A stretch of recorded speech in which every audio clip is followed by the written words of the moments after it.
شروع کرتا ہوں اللہ کے نام سے جو بڑا مہربان اور نہایت رحم کرنے والا ہے۔ نبی کریم صلی اللہ علیہ وآلہ وسلم نے فرمایا، مومن کی مثال ابتدائی نرم کھیتی کی مانند ہے۔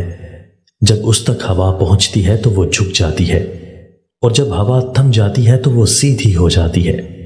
بلکہ اسی طرح مومن کی مثال ہے جو آزمائشوں کی وجہ سے ہچکولے کھاتا رہتا ہے، اور منافق کی مثال صنوبر کے اس درخت کی طرح ہے جو ٹھوس اور سخت ہونے کی وجہ سے ایک حالت پر برقرار رہتا ہے یہاں تک کہ اللہ تعالیٰ اس کو توڑ دیتا ہے۔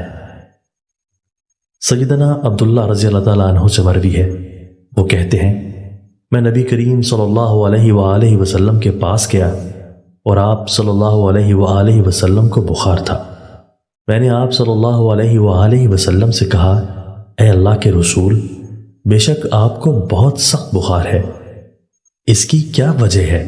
آپ صلی اللہ علیہ وآلہ وسلم نے فرمایا، جی بے شک مجھے اتنا بخار ہوتا ہے جتنا تم میں سے 2 افراد کو ہوتا ہے۔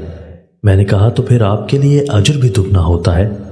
آپ صلی اللہ علیہ وآلہ وسلم نے فرمایا، جی ہاں، اس ذات کی قسم جس کے ہاتھ میں میری جان ہے، روئے زمین پر رہنے والے جس مسلمان کو جو تکلیف لاحق ہوتی ہے، وہ بیماری ہو یا کوئی اور تکلیف، تو اللہ تعالیٰ اس کے گناہوں کو یوں مٹاتا ہے جیسے درخت اپنے پتوں کو گرا دیتا ہے۔